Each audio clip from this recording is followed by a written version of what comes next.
Tell me that every one of you is accountable all day, every day. I'll call bullshit.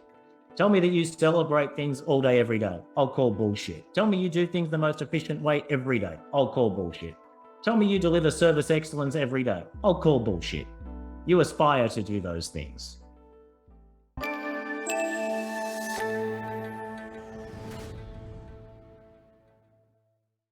Hello and good evening. It's great to see you joining the session tonight. My name is Tal and I'm a proud volunteer of the Professional Development Forum. I'll be the moderator for this evening. For those who are unfamiliar with PDF, our platform was established to help diverse young professionals find fulfillment in the modern workplace. But we believe that everyone, not just the elite few, should have the access to knowledge, to the mindset and the network to develop themselves. And we believe that by becoming the best version of ourselves, not only do you lead a happier, but also more fulfilling life and inspire those around you to do the same. And to do this, we run events that inform, connect, and inspire. And we share what we learn with our community. And you definitely can connect with us, whether it be via our Meta platform, our Meta community, or our IG, or even subscribe to our YouTube channel. So before we start, a bit of housekeeping. Please note that this is a recorded session and that it will be distributed via social media in the near future. It would also be great if you could update your names and where possible, turn on your cameras so we can better connect with each other. At any point, if you do have any questions, please feel free to put in the chat box or you can wait until the end when we open up for Q&A. So tonight's topic is something that is very near and dear to me, and partly because I'm an HR professional, where I believe that culture and leadership is for a thriving organization, but also leadership applies to us all. You could be a great leader, you could be a leader for a project, you could be a leader in your field of work, you could be a leader in your team or your organization. And just like there's an art in creating a culture, there's also an art in seeking the leadership framework or style that is going to be right for you. We are very lucky today to be joined by Ronnie Altit, the CEO and co-founder of Insentra, who's very known for his raw, authentic leadership. Interestingly, Insentra, an IT managed service company, was started by 4 boys in a garage. It seems like the garage is a place where magic happens. And we found an instant connection with Ronnie through the values of helping you and people around us become the best version of ourselves and themselves. Now, unlike most startups who uses the rocket ship as the metaphor to describe their journey to building a connected team, Ronnie found his own metaphor in the train. Not just a train though, it's a steam train with a rocket propulsion.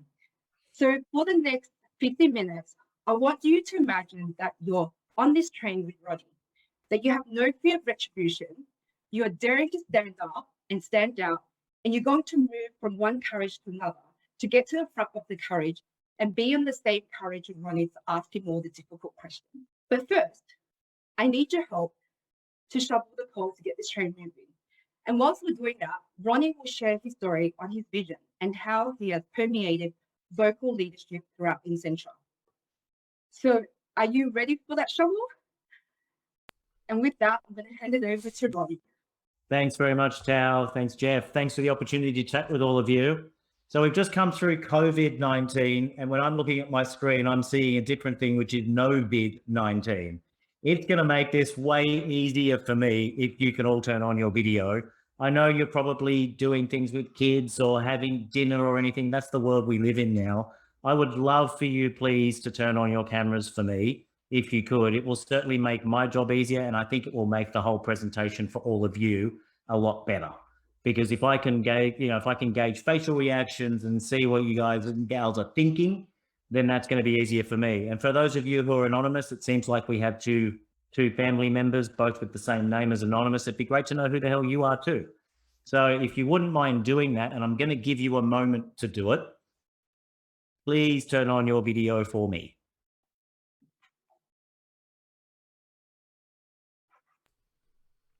Aha, so we're either struggling to find the video on button, or we're concerned about something which I'm going to spend a lot of time talking about tonight, or some time talking about tonight, which is vulnerability. Because turning on the video when you're at home and it's this time of night at 7 o'clock, kids going to bed, dinner getting cooked. Maybe you've just got out of your work clothes or out of your work pajamas and now in your home pajamas. Something's going on there and you don't want to be seen, don't want to be visible. But being vulnerable is really critical. So what I want to do tonight is I'm assuming a lot of you may have read The Train Story. Certainly something I asked for you to do prior to coming along tonight, because I feel if you've read The Train Story, you'll likely get more out of it. But I too will share some things in and around The Train Story as I'm talking to you about local leadership. Firstly, just a little bit of background on me. First thing you need to know, I didn't prepare a thing for tonight. So what you're getting from me is raw, it's vulnerable, it's who I am, it comes from my heart. It's not anything that I've pre-prepared that I'm like, oh, I want to make sure this person knows this or that person knows that. Interestingly enough, looking at some of the people's names that are here, I know that you're clients of Insentra's as well. So welcome. It's wonderful to have you here and for you to get a better insight into our organization. That's just a nice little side benefit for me. But really, I'm not here for me, I'm here for you. And I'm here to try and share with you some of my history, some of my experience. And the more interactive that we can make this, the more you're going to get out of it. It's really going to be about the more you put in, the more you're going to take away. I can talk with a mouthful of marbles underwater for many hours at a time. So if you don't talk, trust me, I'll fill the void. I promise you. That's not something I struggle with. I struggle when there's silence. That's the classic extrovert in me. When there's silence, I struggle. So when I'm in sales capacity and I'm actually wanting to land a point and stop, that pause for me isn't so easy because it's just the nature of who I am.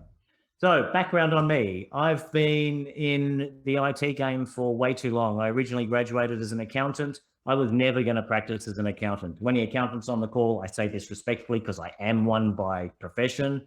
I found that was going to be too boring for my personality type. There's no way I could have done that all day, every day. And I fell into IT. I literally tripped over IT. I won't bore you with the story. If you want to know later, you're welcome to hear it. But I tripped over into IT and spent 10 or 12 years of my career, or 10 years of my career on client side. And then I finished up at an investment bank. I did all sorts of wonderful stuff. I sold my soul to an investment bank, which is what happens when you work for an investment bank. I learned a lot of what culture isn't, what culture shouldn't be, what an organization shouldn't do. And I had the pleasure of working for a couple of leaders where I learned what does work, and I learned what was good, and I learned what was great, and I learned what was really important. So despite having spent that time where, when you work in an investment bank, you literally sell your soul to them. There is no doubt about it. You give them every part of you and they demand and expect every part of you. So I learned great and I learned bad, which was really important in my journey. I then joined what I affectionately refer to as the dark side. I joined the sell side of IT.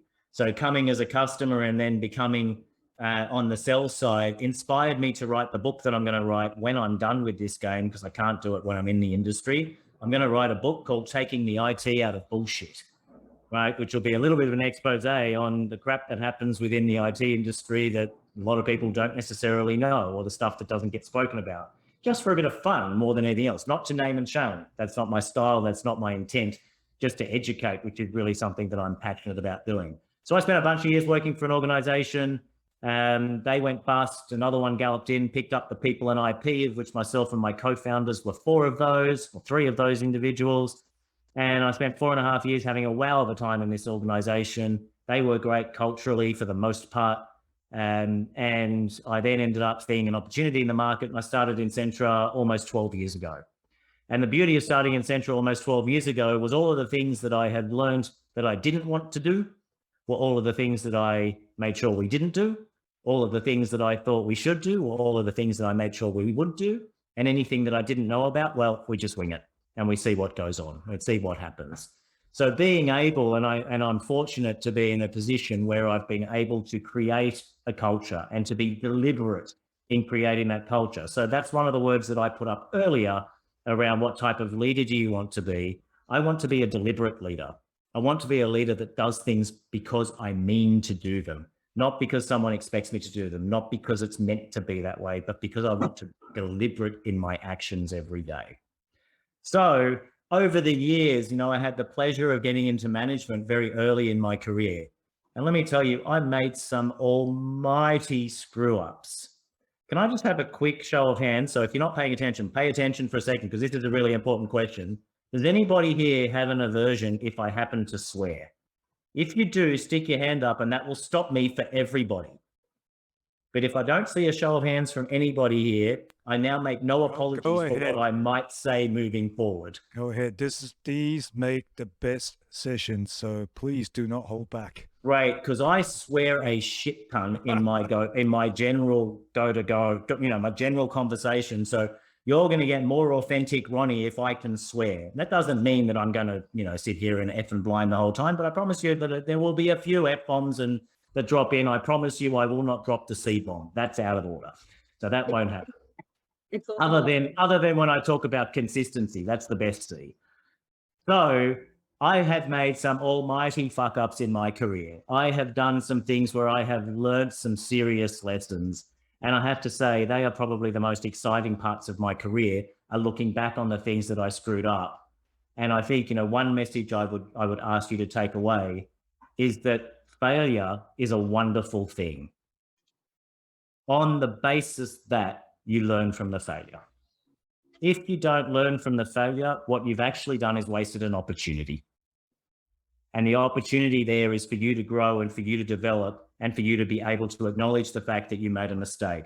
As I said to you, I make mistakes all the time. In fact, when we run our all hands in the organization at Insentra, when I do once a month, I do the all hands. And during the all hands, I have 2 bottles of wine. Well, I used to have 2 bottles of wine behind me when we were face to face. Now I have 2 virtual bottles of wine, and the company knows they are referred to as Ronnie's fuck up wine. So if I say something wrong or bad or something that's not accurate in our all hands meeting, I encourage people in the business to call me out. Can you imagine what it's like being part of Insentra when the CEO is encouraging you to call him out or her out? In our case, it's a him, in the all hands meeting in front of the whole company to tell the CEO that they made a mistake. That's incredibly vulnerable for someone in our business to do. And I celebrate them when they do. I give them a bottle of wine. If they don't like alcohol, I'll find something else that's going to please them. But the point of that is, and that's when I say to you, like, I've made many mistakes and I will continue to make mistakes. And I relish the fact that I make mistakes. When I was learning to snow ski, an instructor once said to me, if you're not falling down, Ronnie, you're not trying hard enough. And that has stuck with me, and that stuck with me in my career as well. So having started Insentra, I had the benefit of taking all of the learnings from the organizations I'd worked for, from all of the wonderful things that they did and all the terrible things that I was privy to, and was able to actually create that culture.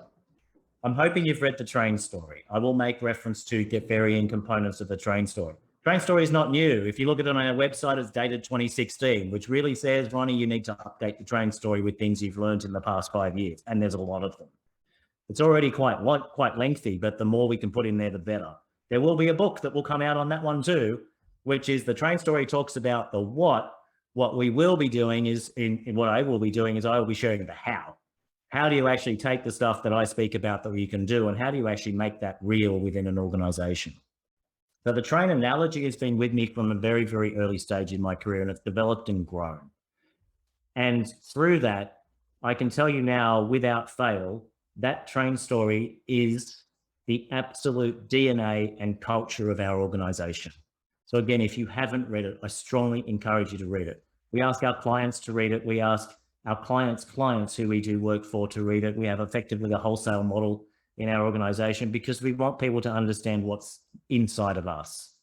So enough of a background, enough of a process. Let's get into the meat and potatoes. Let's talk about, why the hell do I have the analogy anyway? Why is it that I created this analogy around the steam train? And the truth of the matter is, it's a way to unify. It's a way to bring everyone together, and it's a way to be transparent. All too often in organizations, people will often find themselves asking the question, why is it we do it that way? And often the answer is, I don't know, it's just what we do. It's just what we do. People don't know what to expect. They work in an organization and they don't know how to behave because they don't know how everyone else is going to behave. Nobody joins our organization without reading the train story. Not only that, nobody joins our organization without me interviewing them. And when I interview them, the first thing I bring up is, so tell me what you read in the train story that resonated with you. If they haven't read the train story and if they can't come to me with things that are in there that resonated with them, I will terminate the interview. I will not hire that individual, no matter how brilliant they are, no matter how in demand we are for people to join our organization. I won't hire them. And the reason why I won't do that is because the culture is so important to us and the train story shares with everybody what that's about.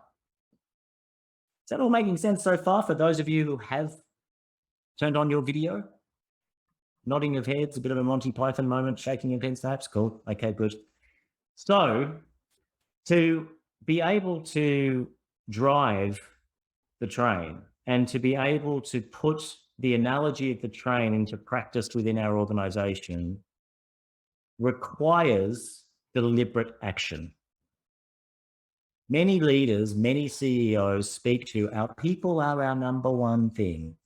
And you talk to people in their organization and the people in the organization go, they say that, but it's bullshit. People are not their number one thing. They just say that because it sounds good. I would be mortally devastated if someone in our organization was to speak like that about what we do. I will tell our partners, I will tell our end user clients, without doubt, I say to them, you're not my number one priority. And I want you to know, as we start this relationship, you are not my number one priority. Our people are my number one priority. And until you or they make yourself the number one priority, you're not. I'll make you the priority if I have to be, because my goal is to have a very happy crew of individuals that love what they do in the company of people who love what they do.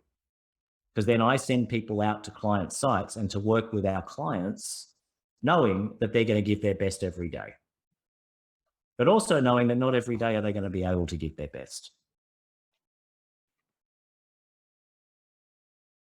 That's the reality. So you read about the how are yous. Yeah, and for those of you who have got video, did you read the train story? Quick knowledge, yep. You read about the how are you? Let me tell you something really, really cool about the how are you. And it's cool in one way, but it's, it's sad in another. That how are you saved someone's life at Insentra. That simple question of how are you 1 to 10 personally, how are you 1 to 10 at work, saved someone's life. I was in an all hands meeting, and before the all hands meeting started, this individual spoke up in front of whoever was already on the call and said, Ronnie, I want to let you know I'm a 2 and a 2. And I said, come on, that's bullshit. You're not a 2. Nobody had ever been a 2 and a 2. So 1 to 10 personally, 1 to 10 at work. Yeah. So 0 and 1 is bad. 10 is great. Just to level set that for everyone. Nobody had ever been a 2 and a 2. I thought it was bullshit.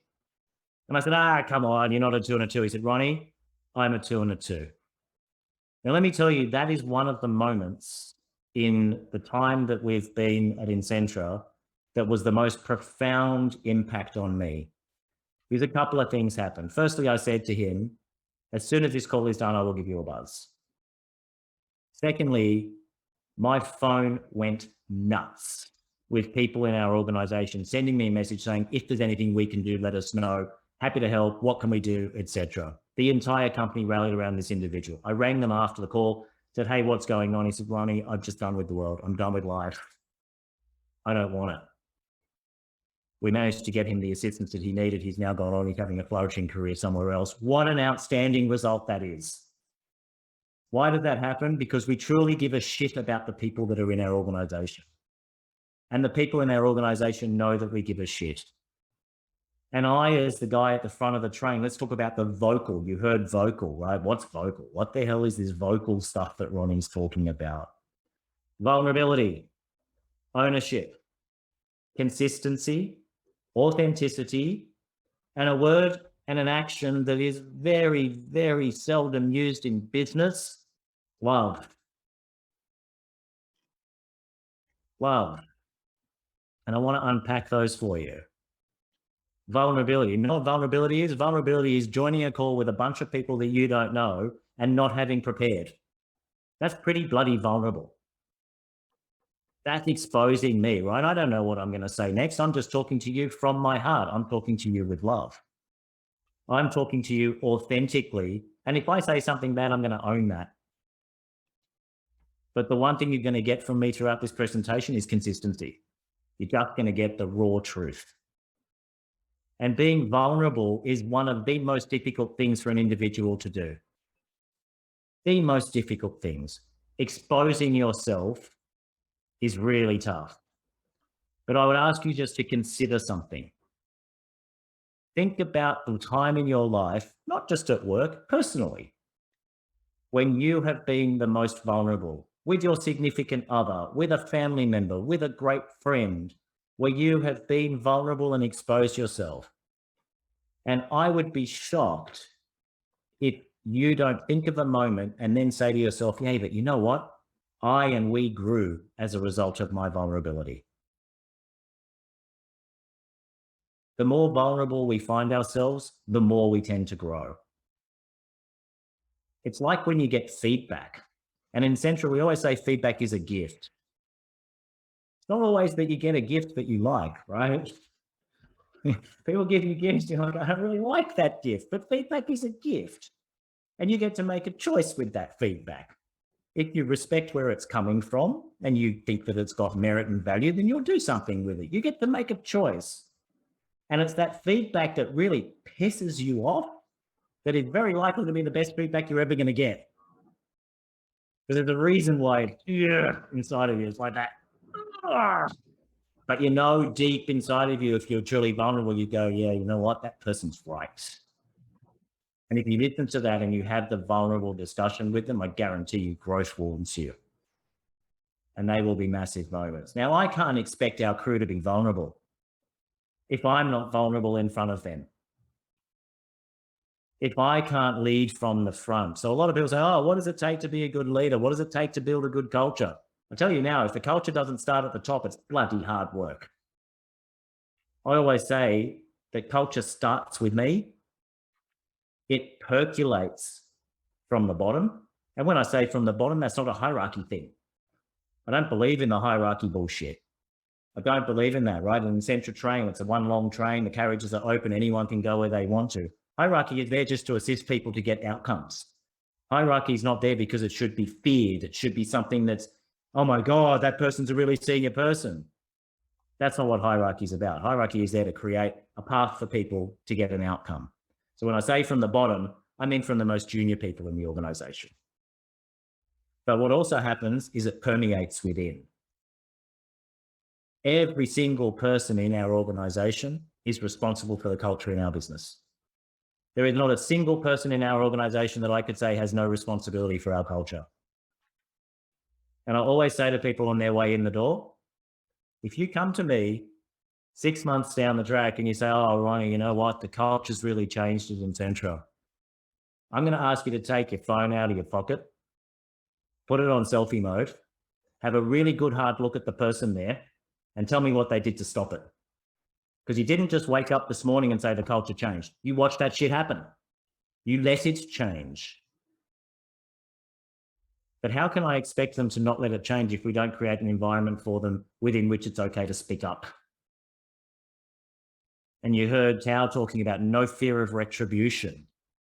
I tell you now, no matter how many times I tell people no fear of retribution, it's bullshit. People are trained. Every one of you is trained. You've all worked in organizations where you've watched your back, where it's like, yeah, they say that, but it's bullshit. They say that, but I don't trust it. Every one of you has been in that situation. And I know that when we hire people into our organization, particularly those that come from big companies, I'm like, it's a 6-month transition. It's a 6-month transition, and it's not a transition everyone makes either. So whilst I speak about this wonderful, fantastic culture, I'll tell you now, it's not for everyone. It's not for everyone, and I'm not ashamed to say that. If it's not for them, they don't have to be a part of it. It's okay. Those who it is for will get the most out of it. They will become the best versions of themselves, which is in line with our vision. But the critical thing for me is to create that environment, and it starts with me. It starts with me. And it starts with me being able to be vulnerable in front of our crew. That example of, I fucked up. Sorry, guys, I fucked up. I'm human too.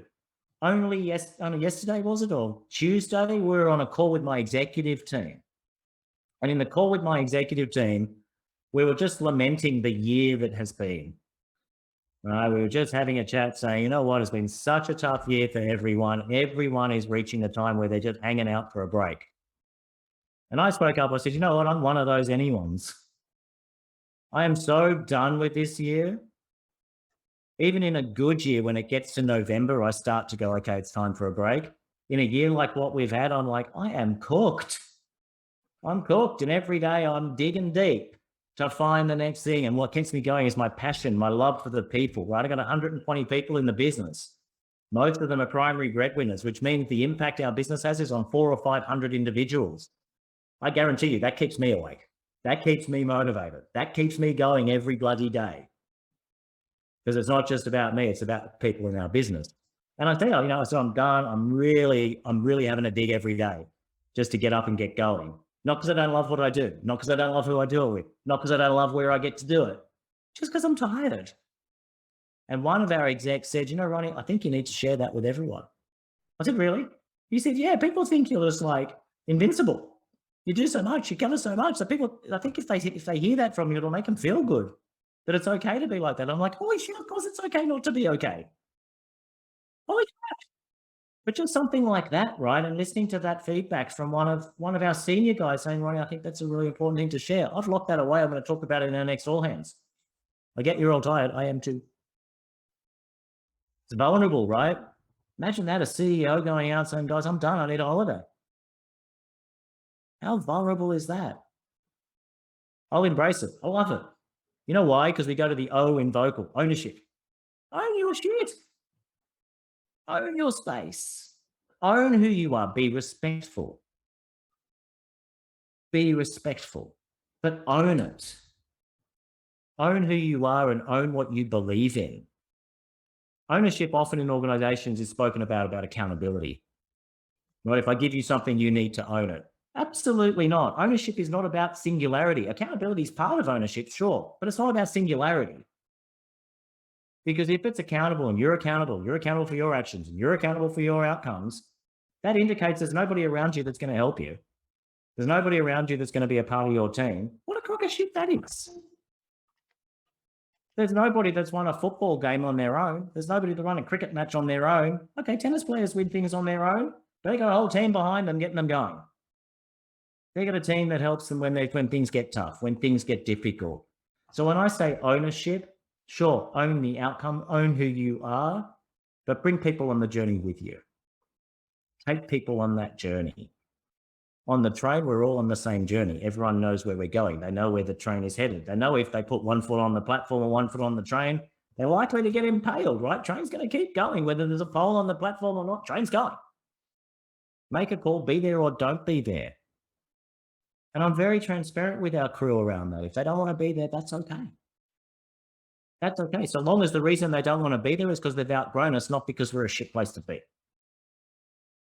We have had the pleasure and the joy of having a 2% involuntary crew turnover over the past 11 years.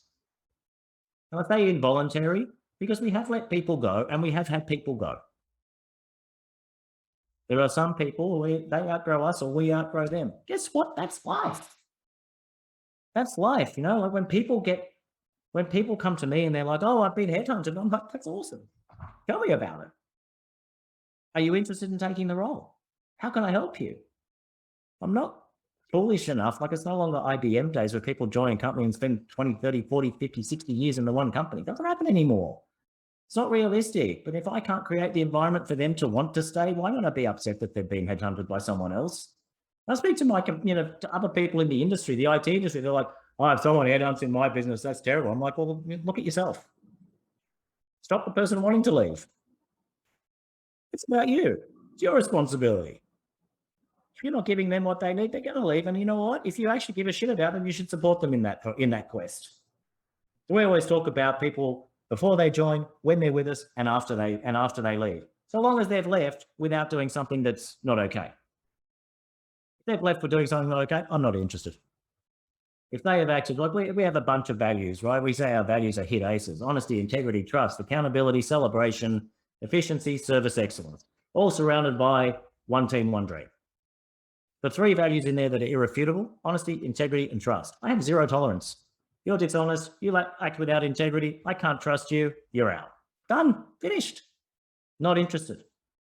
However, what I do know, when they join us, they don't trust me, they don't trust us. How many of you have joined an organization and placed implicit trust in that organization when you joined? Not one of you. I never did.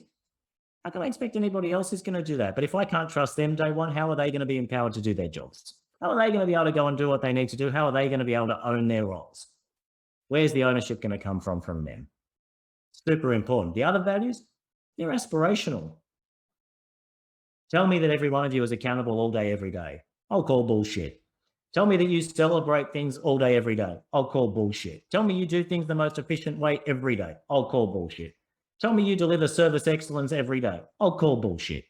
You aspire to do those things. But at your core, at who you are as an individual, if you are honest, you act with integrity and can be trusted, that you can do every day. That's not something you should aspire to. That's something you should live. And guess what? If you don't want to live that way, that's okay. Just don't live that way on our train. Celebration, really important, right? We spoke about celebration. That's in our values. If I talk about the C in vocal, that's consistency. We all know that we are not always consistent all the time in what we do, right? I don't love my job all day, every day. There are parts of my job I don't like. They're a ball ache. Right? I can't possibly love what I do all day, every day. But you know what? Same exists for our people in our team. They're not going to love what they do all day, every day. Just not going to happen. But when they come into our organization and we present them with this wow, fandangled, what seems too good to be true, that's what I hear all the time about the trade story. Oh, that's too good to be true. I'm like, yeah, you know what? It might be. Let's see, after you've been here for a while, you tell me if it's too good to be true. But don't expect that everybody's going to be doing everything that the drain story says we do all of the time, because I don't control 120 people. I don't decide what comes out of their mouths. I don't make them act in a certain way. That's the framework we want to work towards. That's where we want people to go. But what's important is that I and my executive team, my leadership, are consistent in what we do. So that time, if I take you back when I was talking about why do you do it that way, and people go, because that's what we do, and this is the reason why, and this is where we go. That's what the train story is about. It's about bringing people together so they know what to expect every day. So if you want to be creating a culture in your organizations, you need to create one that people understand. You need to be transparent with them and let them know what they can expect. But you need to be consistent. You cannot make the exception for that one individual that you wouldn't otherwise make. That's not consistent. Yeah, it's like somebody who says, oh yeah, I'll do that all the time, except the times I choose not to. How do you trust in that? How are people going to build trust in that? So as leaders, and I would say to all of you, regardless of whether you're in management positions or if you're not in management positions, each and every one of you are the leader. Each and every one of you is a leader at varying times through your career, through your days, you are a leader. There is no question about that. Whether you manage people or not, people will always look to you for some sort of guidance. Even if you're the most junior person in the place, there's something people are going to take from you that you'll be able to take leadership in, guaranteed. But if you don't act consistently and people don't know what they're going to get, they're always going to question you. And when they question you, what a waste of time that is. You want to talk about being efficient in an organization? Why waste people's time giving them reason to question shit that's going on? Why not just be open, transparent, and let them know what's going on and behave that way all the time so they know what they're going to get? Yeah, it's not like that movie, right? Life's like a box of chocolates. You never know what you're going to get. Yeah, make it a box of chocolates that are all the freaking same. They know what they're going to get. Yeah, have this box. It's raspberry centers. Have this box. It's caramel. You know what you're going to get. So that consistency as a leader is super critical.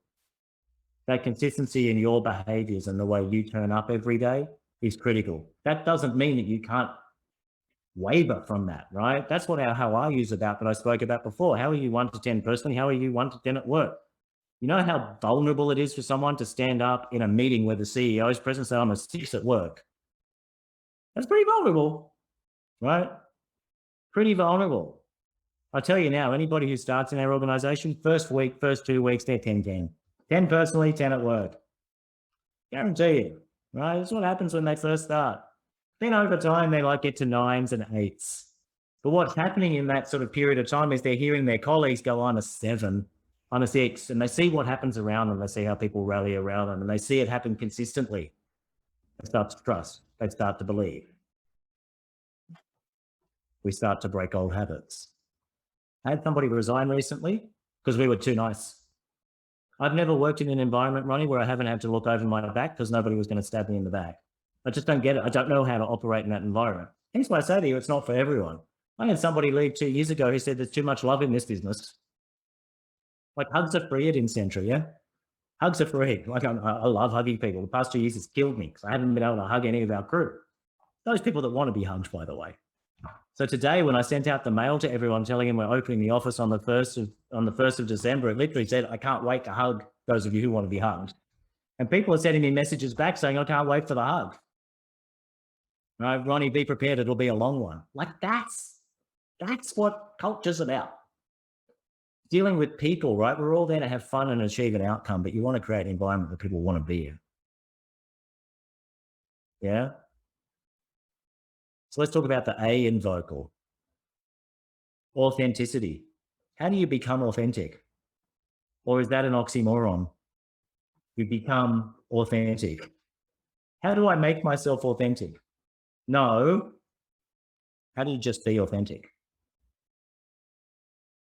How do you be you? How do you bring you to work every day? That's you. And I guarantee you, most of you don't do that. You bring your work you to work, and you take your home you to home. And that's because most of you will work in environments where your real you, your authentic you, isn't celebrated. I tell you, we have so many different characters in our business. It's incredible. And it's such an opportunity for everybody else to learn from all the others around them because of the differences in people. Yeah, it's after 5 o'clock, so I'm having an ouzo. I don't know about any of you. It is after 5. It is my drink of choice. And the cough syrup that I took before this started is working too. I've been coughing all day like a banshee. This is terrible. So it's great news. I haven't coughed yet. Now I've jinxed it. We'll see what happens. But to be able to be authentically you need to be in an environment that allows you to be authentically you. I say to people in that interview, right? And when I talk to people in the final interview, I tell them, just be aware, you've probably got the job right now, unless you've got 3 hands, 6 feet, and 2 heads. I'm looking for cultural fit. I'm looking for attitude, aptitude. But what I'm really looking to do is to tell you the no shit view of what it's like working here. And I tell them, I don't want you to bring work you to work and home you to work. Because the reality is every single person in our organization has friends, has or has had significant others, has a group of people that really like them, and has people who don't. Every one of us has people who like us and people who don't. The same shit's going to happen at work. The reality is all those people who like you out of work, like you for a reason. Bring that you to work. Bring that you to work. Just make that work, that person. The only thing I want you to do is bring professionalism with that person. Not asking you to bring your pub self to work. I'm asking you to bring your true, authentic self, who's inside of you, to work. But I need to create that environment for them to be able to do that without the fear of retribution. That's really important. And I'll tell you why I want people to be authentically them. Because myself and each one of you have a part of our brain, and for those of you who have done any Simon Sinek watching, you'll know about the limbic brain. You'll know about your gut. And you'll have your own bullshit on. I put into LinkedIn just yesterday. I put a post in there because my bullshitometer went off the radar. Right? You have your own bullshitometer. When people aren't being authentic, when people aren't being true, there's part of you that goes, there's bullshit here. I just don't trust them. I don't get it, because there's only so much of a facade you can keep up every day. So how much easier is it for you if you can bring you to work?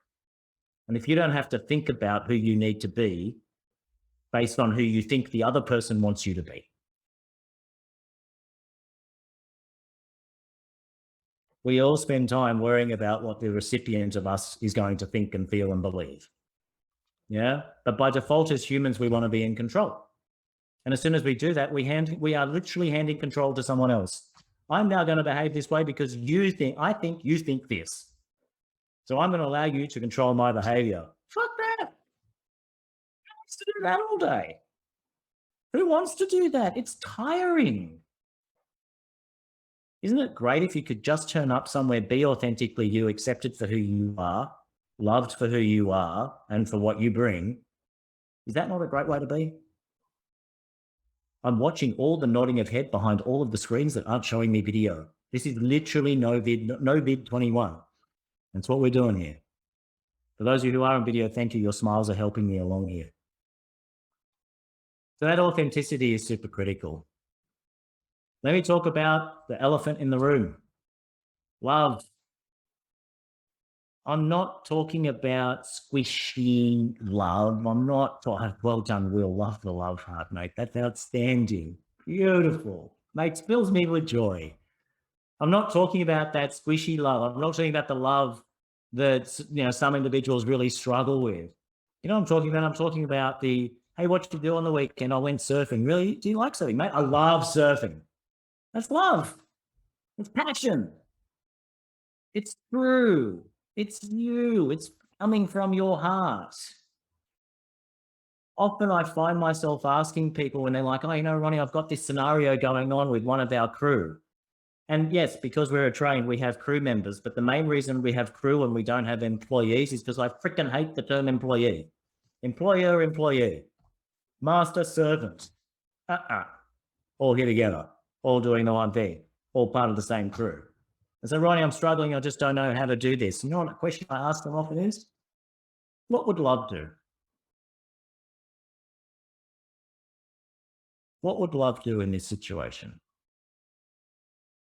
Because that's what you need to do. Like, what do you mean, what would love do, Ronnie? What the fuck does that mean? It means take a minute, close your eyes, put your hand on your heart and think about your heart. Now tell me what you want to do. What's the right thing to do?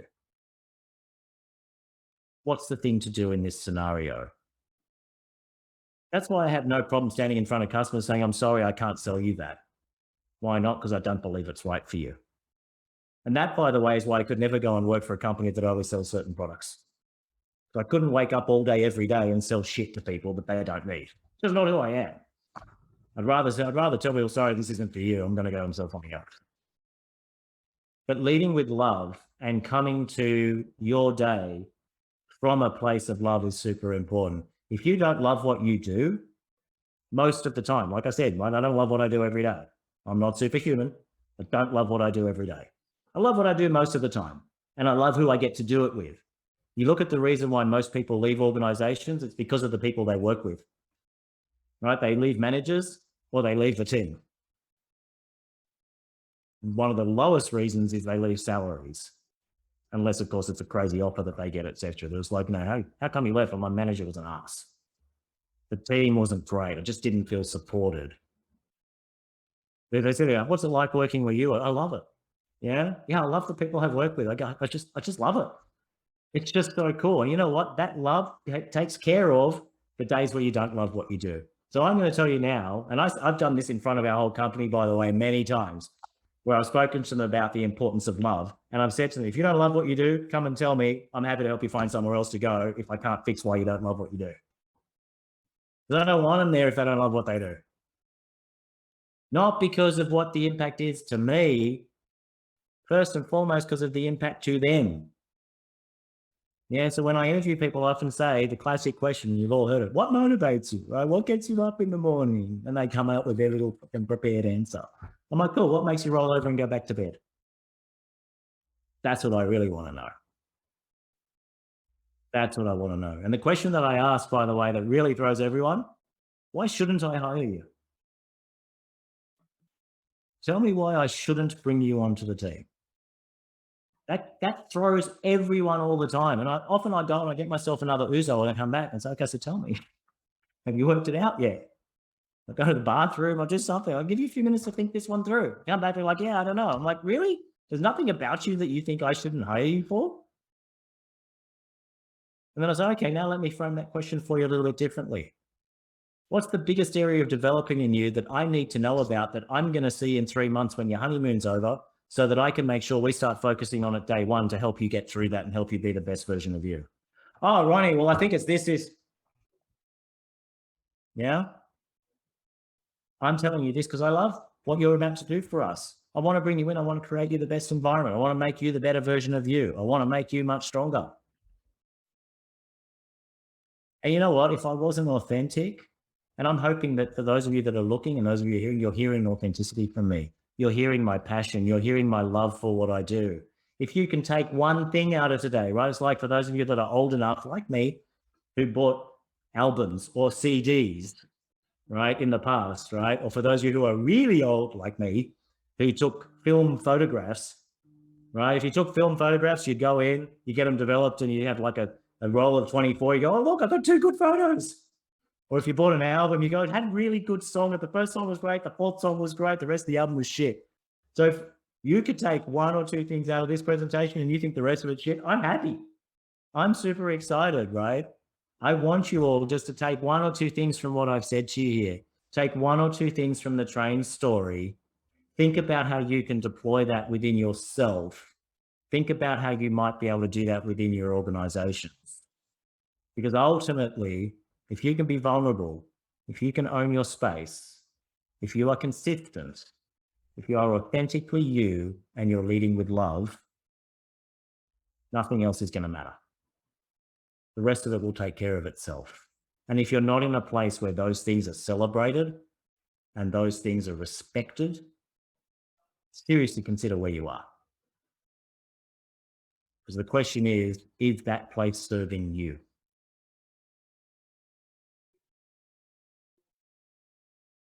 We pay people, we expect something from them. As people who pay others, you expect something from them.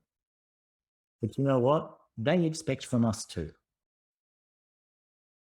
And if we can't serve them, they have to wake up every day living a lie, not being happy.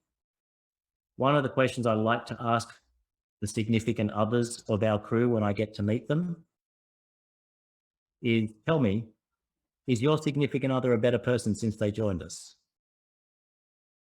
Are they coming home happier? Are they staying at home happier in the past 3 years? Are they a better person? Is it better than when they worked somewhere else? And if you're not able to come home and do that every day, change where you're at. That doesn't mean leave. It means try and work out what you can do to change it. Be the change. Drive the change. Own it.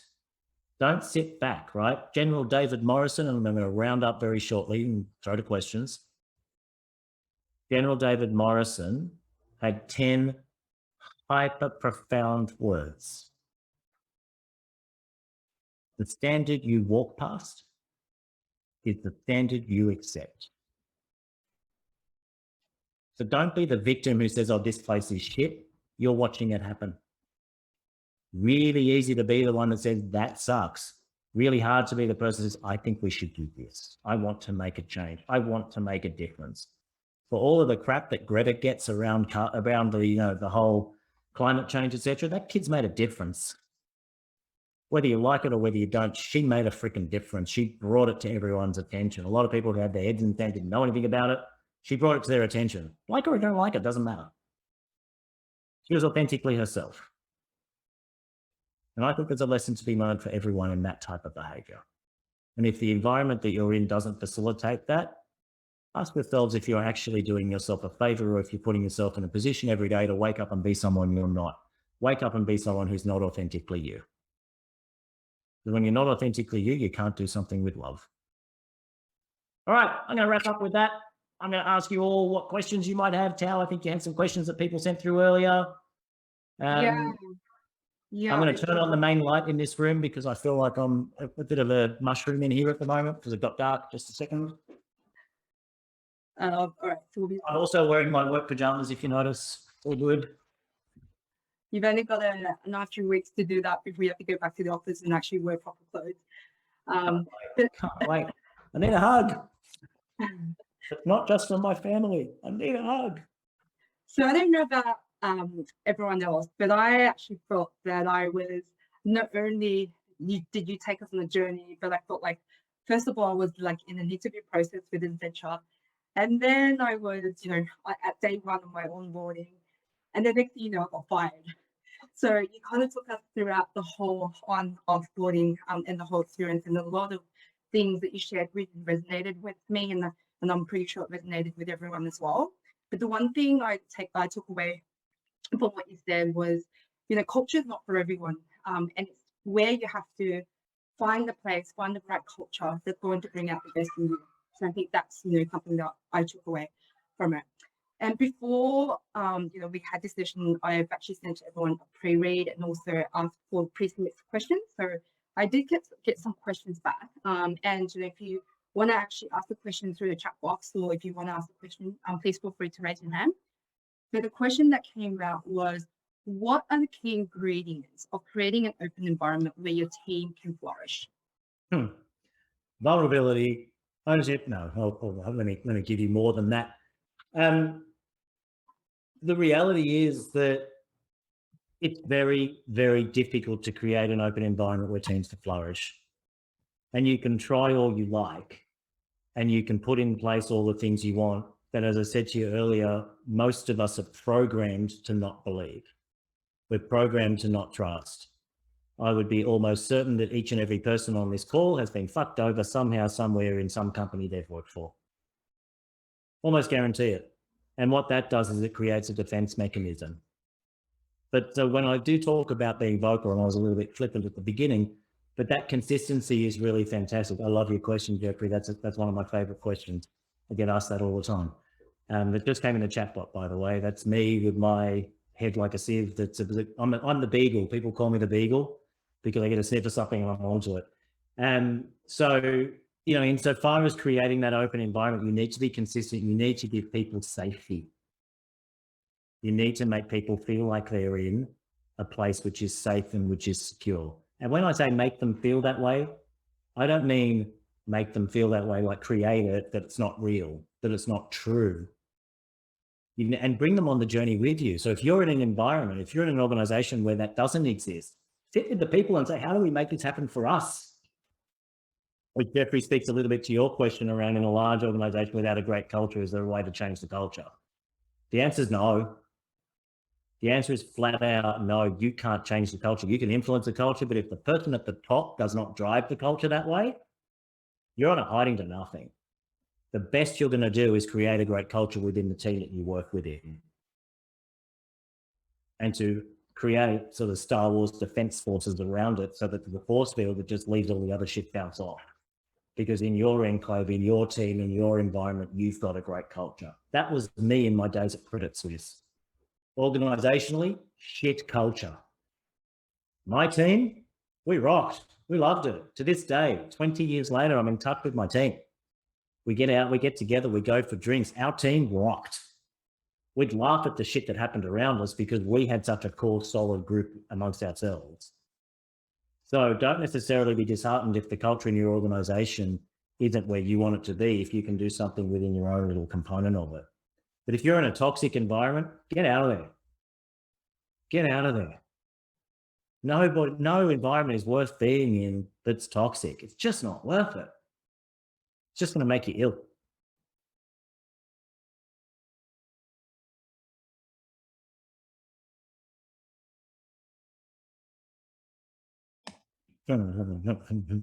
Sorry. I'm laughing at the next question there, but maybe Tao, you've got others. Let's go to yours, and these ones that are sitting in here, we can come back to because I've got them in front of me.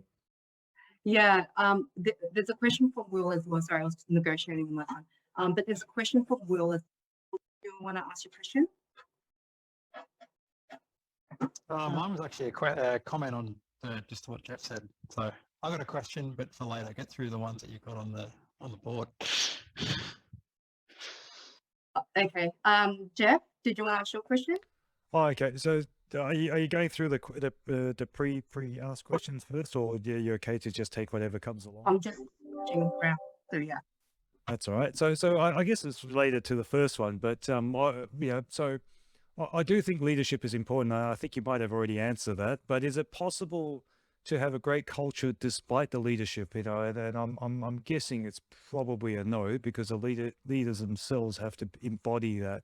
And if the leaders don't, no matter how hard you try from the bottom, you're probably not going to be able to have it. as I say, you're going to have it in your enclave.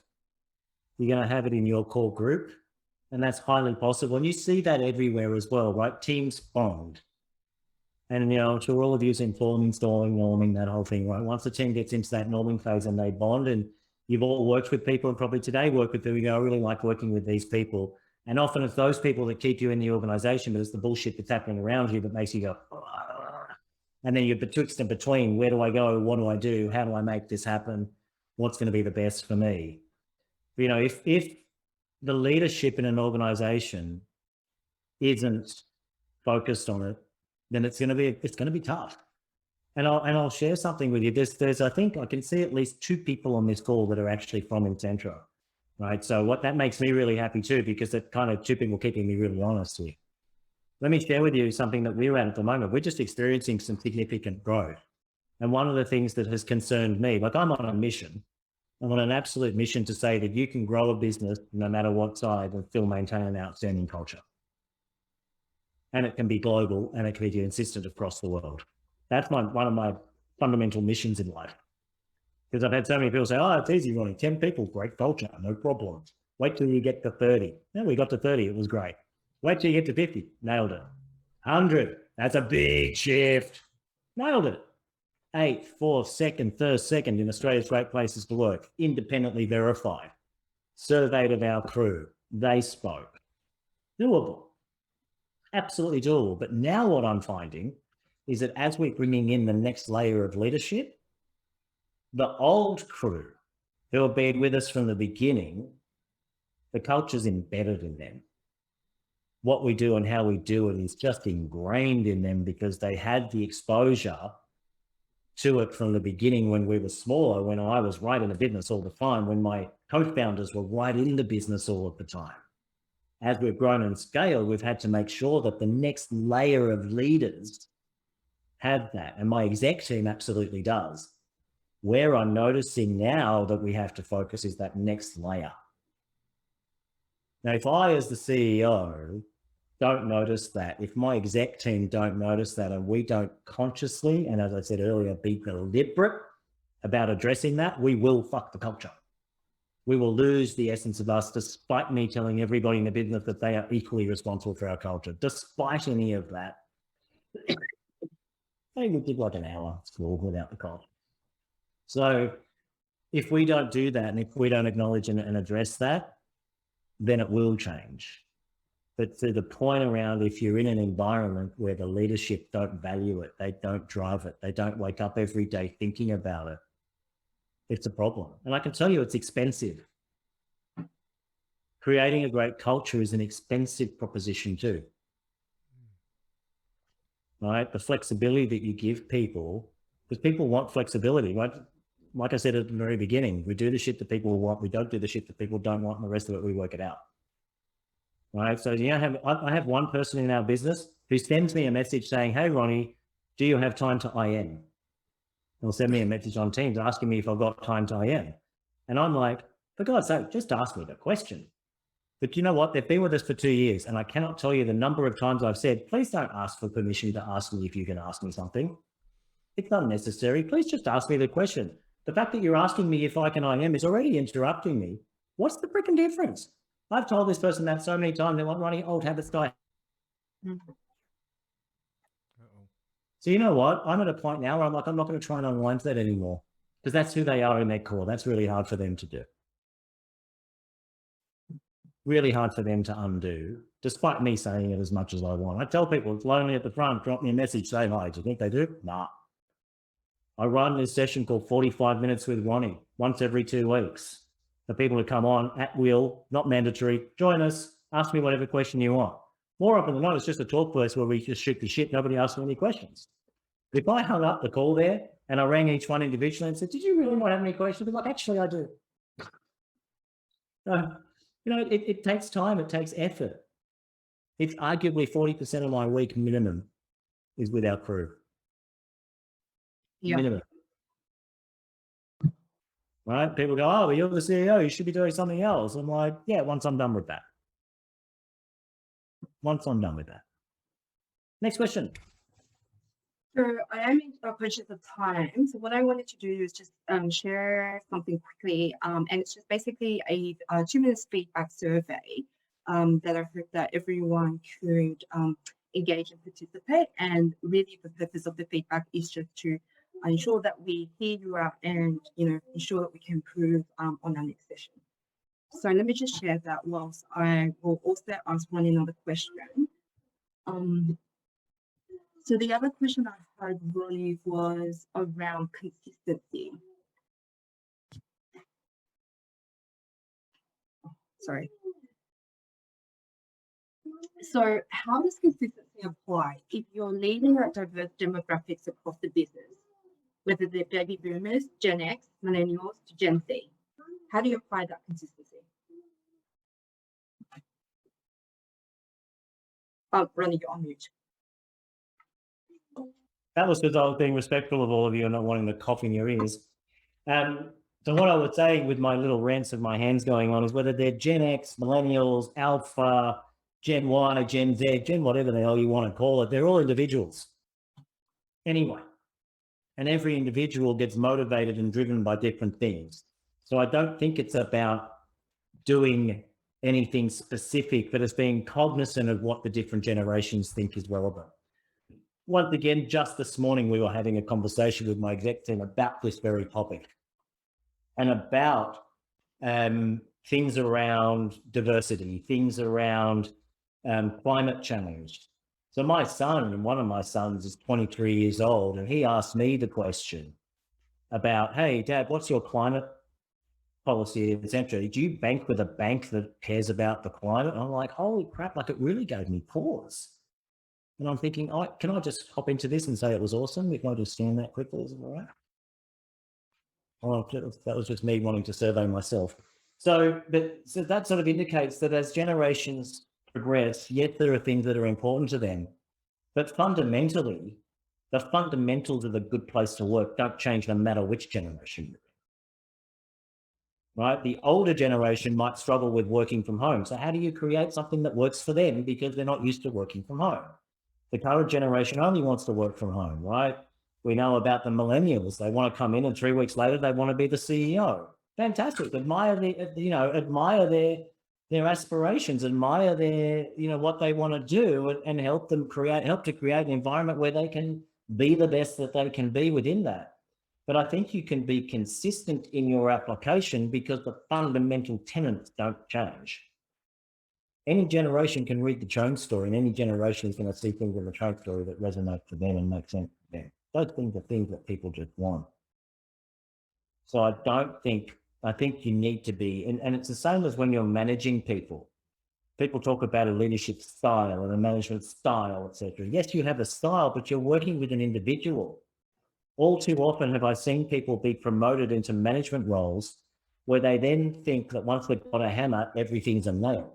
And they take the same approach to manage every individual. I'll give you a great example of two people in our business, right? I have one person who, if I rang them up and said, what the fuck did you just do? They would crumble and they would fall apart, because they don't respond well to that kind of management. But if I ring them and I say, hey, can you help me understand what just happened here? What led you to that outcome? What made you get to that position? What were you thinking at the time? Did you consider this? Did you consider that? Okay, cool. Now that we look back on it, what can you learn from it? They're going to thrive with that. I got another person in the business that if I go to them and say, hey, what happened to you? They'll be like, what the fuck, Ronnie? What do you want to know? That's the person I go to and I say, what the fuck happened here? Tell me what happened? And they're like, oh, this happened, blah, blah, blah. And they respond to that. They react well to that. Those two people, by the way, are the same generation. They're two people who are different characters, different personalities, respond to different ways of being led, respond to different ways of being managed. My job as the leader, as the manager, is to work out what that is for each individual and then to use the right techniques to get the most out of that individual and to adapt where I'm at. But I can still be consistent and adapt my style. Does that help answer that? Yeah, and that's what makes a great leader, right? So it's all those qualities built into one. So look, I know it's 8:10. We really appreciate your time and thank you for joining us today. I'm going to conclude the formality of the event, but feel free to stay back. Hi, I'm Jeffrey Wang, the founder of the Professional Development Forum. PDF was established to help young diverse professionals find fulfillment in the modern Australian workplace. By asking questions to the most successful, influential and inspirational people we knew. We were inspired by their stories of tenacity and passion. We learned about the creative approaches to overcome challenges. We believe that everyone, not just the elite few, should have access to the knowledge, mindset and network to develop themselves. By becoming the best version of ourselves, we lead a happier, more fulfilling life and inspire those around us to do the same. Moving our event online has made us more accessible than ever. We share what we learned on our website, YouTube channel and podcast. So please share this video, subscribe to our channel and turn on the notification bell. We look forward to seeing you at an upcoming event.